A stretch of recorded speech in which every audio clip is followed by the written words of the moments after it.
13, Anglo-Germanic culture, and its spiritual mission is to bring about the equitable, shall I put it this way, the equitable distribution of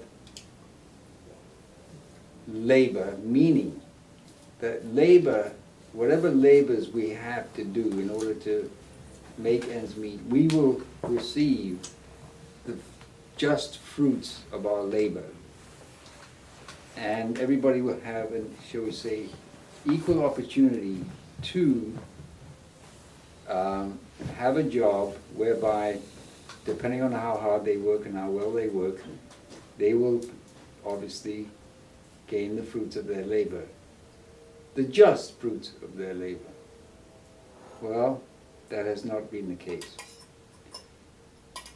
And the reason being is that Michael took over the rulership of the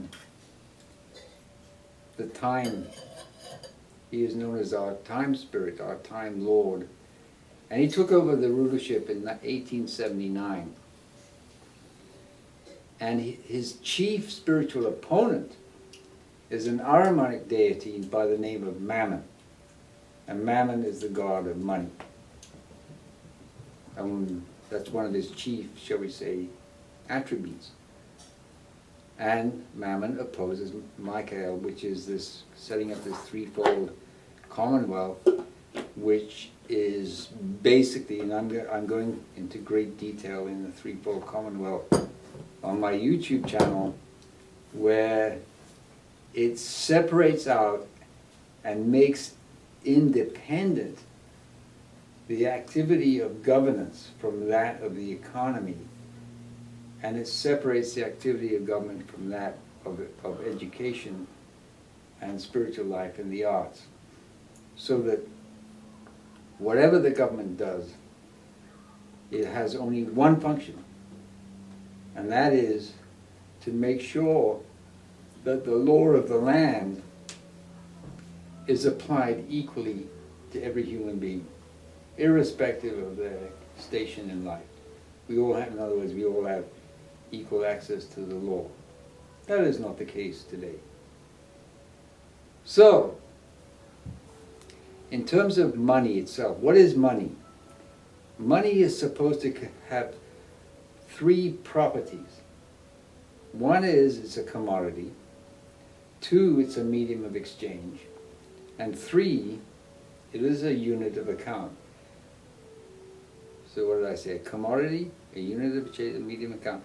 Now some people say it's supposed to be a store of value, but that's dubious. I mean, it's a doubtful proposition, because value is not inherent in anything. It's not inherent. You can't say an ounce of gold is inherently valuable, or an ounce of copper, or an ounce of whatever. The value is in the eye of the beholder. In other words, it doesn't have any intrinsic worth. Its worth, its value, is placed upon it by the marketplace. Essentially, the free market says, okay, this is what. Now, gold and silver fulfill those attributes. They're a commodity. They're a unit of account, that is 1 ounce of silver or 1 ounce of gold. Now, in the Constitution of the United States of America, it stipulates very specifically and very precisely what an ounce of gold is in terms of how many grams, and that is what a dollar is. Okay? That's how much a dollar is worth. That's what a dollar is. It's an ounce of gold, and an ounce of gold is valued, or is valued as so many ounces of silver. So we had a bimetallic system since the time of the, well, yeah, I don't exactly know when that particular thing came into law, because the 1776 was the Declaration of Independence, and I don't think a lot of these constitutional amendments didn't come into law, until later, as things transpired, like 1794, etc., etc.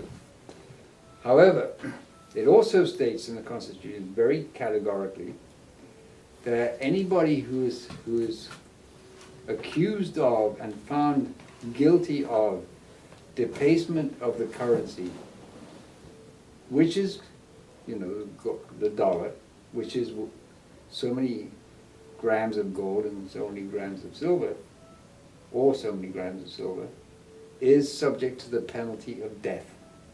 Just that, right in the Constitution. Now, it has to be said very categorically that the Constitution of the United States of America has been trashed. It's circulating around the globe. I mean, it's a tiny fraction. It's all done digitally. Now, when the Federal Reserve hits that return button and sends that $10 billion to Bank A, Bank A then has to pay the Federal Reserve 4% on that $10 billion over the course of the next whatever, the contract, next year, say it's a year deal. Now 4% of $10 billion is not a lot of money, and they do this with many banks, because $10 billion these days is nothing. And it turns out that the Federal Reserve is making a profit of $10 billion a quarter. And who gets that money? The note holders. So it's a massive, massive robbery is going on here. But that's not the end of the story. We have a fractional reserve banking system. And this is really sick. I mean, it's seriously sick. Fractional reserve means, now this all originated with the goldsmiths back in the Middle Ages, where the goldsmiths, in addition to being craftsmen that would craft gold trinkets, bracelets, necklaces, rings, and statues, and religious iconography, and all that kind of stuff. They also had a business on the side, so to speak, where they would store your gold for you, or your silver. But, since they're goldsmiths, we'll just keep it to gold.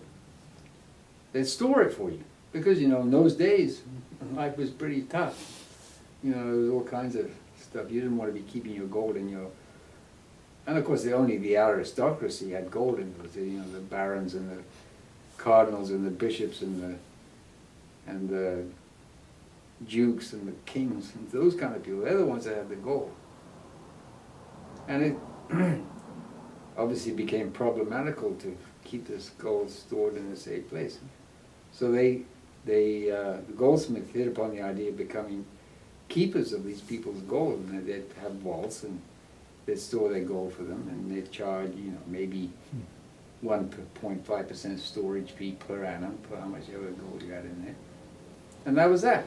However, over time, what they noticed was that of all the gold they had in their vaults, at any one particular time frame, whether it was a month or a 6-month period or a year period, only 10% of it was actually removed.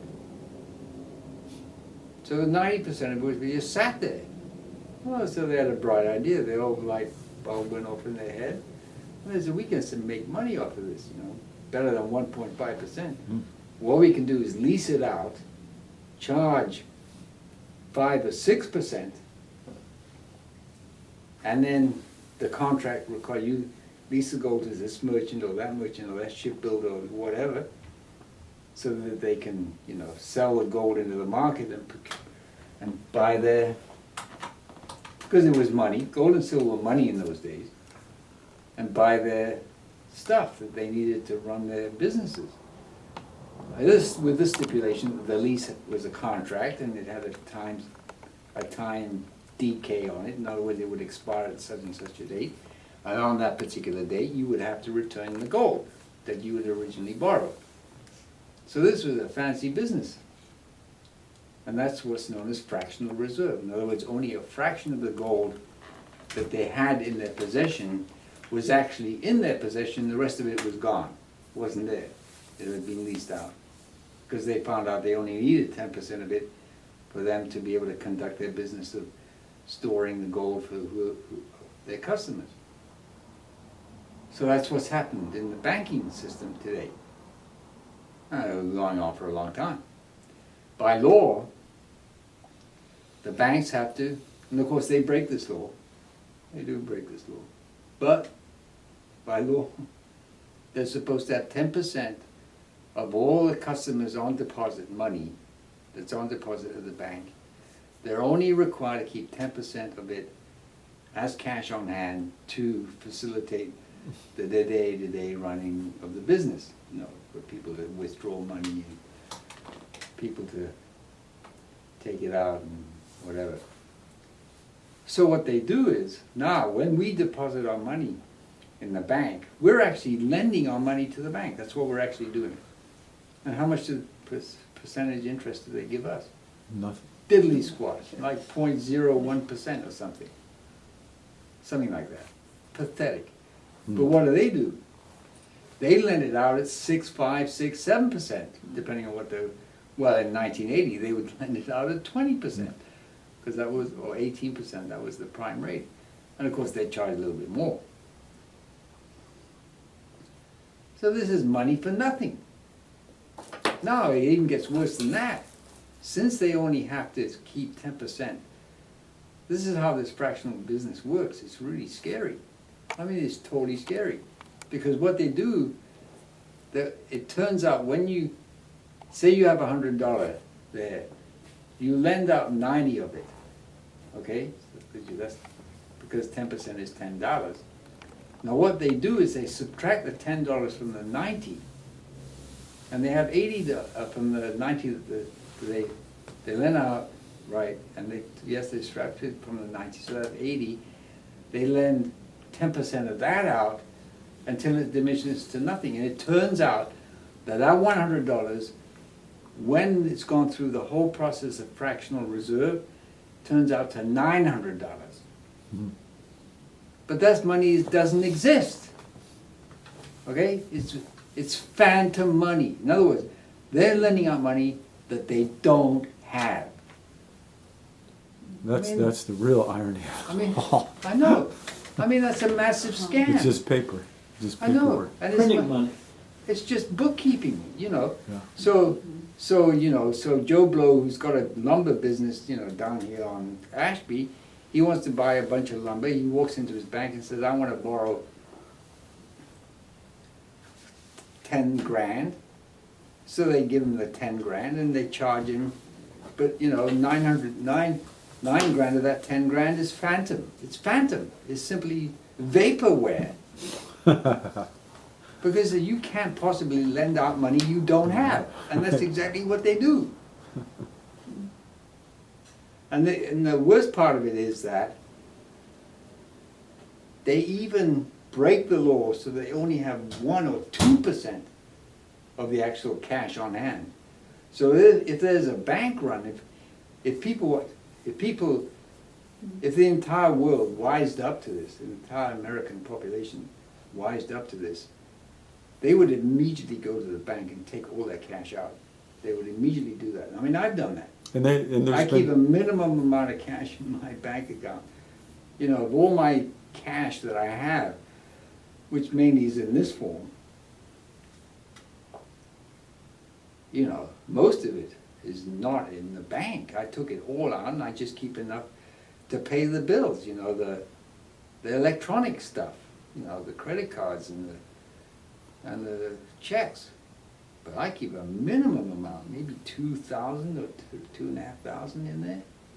And if I lose 2,500, I don't give a shit. It doesn't matter to me. But there's a ton of people who have 250,000 in the bank.